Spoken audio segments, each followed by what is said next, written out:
This is where you take the lead in the NFC West and you start to run away with it because there's too much inconsistency in that division. Ian Rappaport had a report yesterday on NFL Game Day saying we might see a little Jalen Hurts and not just gadget, stuff like that. You might see Jalen Hurts at quarterback. Yeah, what's that? For a couple snaps for the Eagles, and it might be more than just a couple. This is a real fork in the road moment for the Eagles. The Giants are now in first place with Colt McCoy as their quarterback. Alex Smith and the Washington football team doesn't scare anybody, and yet they are right there. And the Cowboys, the Eagles can still win this division. Is this the time to break out Jalen Hurts? Or should we just ride Carson Wentz all the way to the end of the year? I'm very interested. There's a little bit of playing with fire feel to this. If Jalen catches heat, do you give the rock to Jalen Hurts, the rookie, the second-round pick for the rest of the season? I want to see how they use Jalen Hurts. I want to see what they do because I'll be honest, I've watched a lot of Eagles football this year.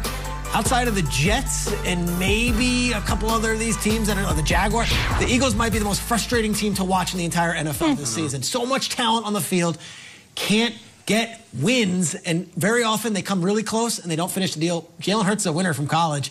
I don't know how much we see of him. That's my fascinating piece. I don't know about the Seahawks. I know the Eagles are going to be something I'm watching. My eyes go to Philly, too, because time's up. You've had weeks. You've had weeks while the NFC East was terrible to figure this out, lick your wounds, get right. It doesn't really matter if you lost, if you lose. We've all joked about it. I've made a million jokes. It's not a joke anymore. If Carson Wentz doesn't have it, you got to pull him. You have to pull him, and not for a gadget or get him out of the game. You have a second-round draft pick. Peter said it all, a winner. You got to try something. The time is up. Washington wins. The Giants win. You're going to lose the worst division of all time, and you had it. And so the idea that, we don't want to mess with Wentz.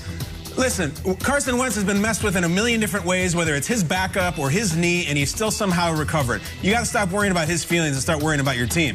He's been awful, and I don't relish saying that. I like Carson. We all do. You got to get him out of the game. He's by far inferior to someone like Daniel Jones right now, even, let alone Alex Smith. You got to get him out. And I think if you're not going to start Hurts, I mean, you got to get him out early. I'm saying in the first couple series, if it's punt or anything, or let alone a turnover, get out. We have built this whole team around you. We paid you all the money in the world. We've given you 2 months out. You got to go. You got to win this one. Time's up. Got to go. Are you co-signing? You have been high on Jalen Hurts since the morning after the draft when I talked to you.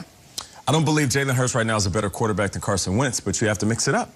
And if you have a guy on your roster that can do some things that could add a little bit of energy to your offense, which is what they lack, and then you couple that with the fact that Carson Wentz just makes a bad decision because he's trying to do too much. Taysom Hill-y kind of stuff out there? No, that's good. No. I don't want him to just go in there and run the ball. I want him to throw the ball. I want, and Taysom Hill is a guy that can run and throw. It's just that he's really good at running the ball. So throw him in there, put Jalen Hurts, and see if that adds a little juice to your offense. The local reporters are saying Jalen Hurts took first-team reps a lot this week. That's what I heard, yeah. I will say golden opportunity for these Seahawks, right? The Rams lose, that's huge for them. Then they've got, guys, listen to this. The Eagles tonight, they've got the Giants, who very may well be without their starting quarterback, Daniel Jones, in that one. And then they have the Jets. This division has been twisty-turny all season long. And now there's this stretch where the Seahawks can come and say, oh, this is our whole situation here. So, yeah, more highlights right now, Nate? More highlights. Speaking of Taysom Hill, let's get some Taysom Hill highlights. Saints. Apparently. Okay, so it is playoff crunch time right about now, right? There are still 2 games left. Which team do you think dropped the ball in week 12? I got to talk about the Rams. You know, I'm McVay's biggest cheerleader, and I love what they've been doing. They hadn't lost a game at home all season.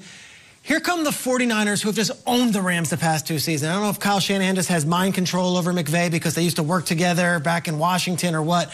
But the Rams are fully healthy. They're coming off this victory against the Buccaneers. They beat the Seahawks the week before.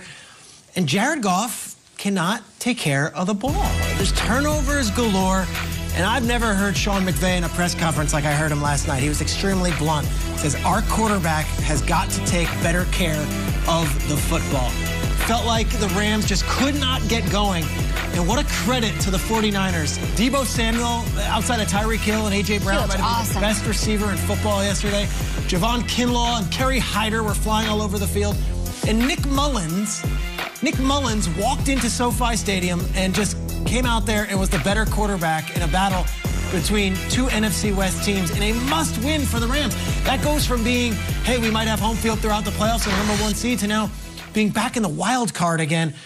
Rams are right there, and the NFC West math is crazy. McVay seems to struggle with Shanahan, yet McVay always beats Kingsbury and Carroll, and then Carroll always beats Shanahan. It's like this crazy Rubik's Cube in the NFC West, and I can't keep up with it. I just know that the Rams had a chance to really distance themselves yesterday, and here we are, coming off another one where somehow Kyle Shanahan just gets the best of Sean McVay, and that 49ers team makes you think, wow, the Rams just cannot get past this squad. You have better insight to Sean McVay than maybe anybody in sports media. What's he thinking right now? I haven't spoken to him. I have to think he is livid right now because he knows the opportunity missed. I don't know if he's angry at Jared Goff, but there has to be frustration. Goff puts you in these spots where you want to love him, and just like that, you're like, just give us that one performance yesterday. I know, especially with a D that good, you can't do it. If you didn't see a lot of the games yesterday, you rely on us to get you up to speed, and we try to show you as many highlights as we can. When you show the Titans-Colts highlights, it's just a whole bunch of Derrick Henry running all over, which tells a huge part of the game. What doesn't tell as much about the Colts, Phillip Rivers was not good yesterday, and it was a little nerve-wracking. I'll tell you why. A little scattered, inaccurate, some clock management issues, just not sharp, not flamboyant, not moxie, anything we want to say about Phillip Rivers when he's good. And he was strikingly familiar. If you've watched Phillip Rivers for a lot of years, it's worrisome to me because you like what Indianapolis does on defense normally and running the ball, everything. But this is going to come down to 17, down in either December or if they make it, January.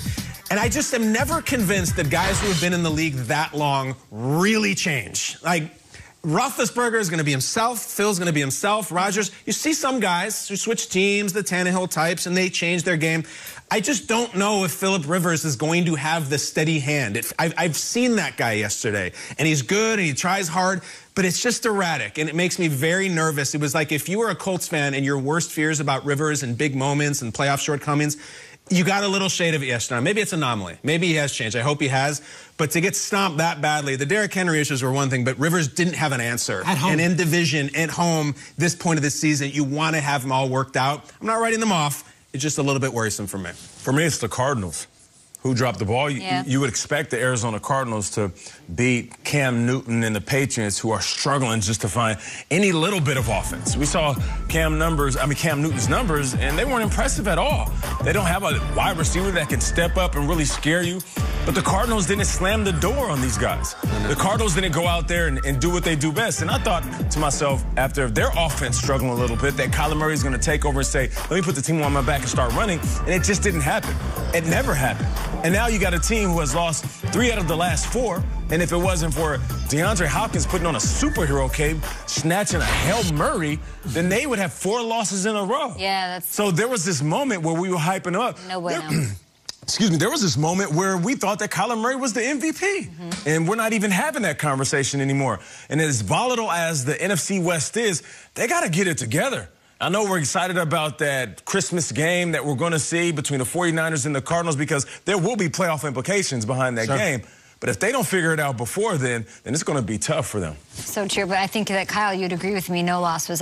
We hate being negative, but that was just the theme of the week. The Raiders lost wasn't a loss. They were completely demolished. It was terrible. Now they put themselves on the outside of the playoff picture looking in. These Raiders need to fix things. I will say they have a chance to bounce back. It's the Jets this week. You gotta hope they can get it done. And then they play 2 playoff contenders up ahead. They've got the Colts in Week 14. And we just dropped this news, breaking news on NFL Network. Week 16 is up against the Dolphins. That one right here, big stage. Everyone's watching the day after Christmas. So I'm hoping this doesn't derail them completely and they can get their act together to make some... I want the table. I want the parity. Hell yes. For once in my life, I'm with you. I want them to come flip the table like I think that they will. I think that's like the Bucs in the NFC. Those teams, I don't think they're going to go to the Super Bowl, but they can ruin somebody's chances along the way. And it's a fun team to root for. Like, unapologetically root on the show. Peter had this, though, early in the show. Last season, 6-4. Just like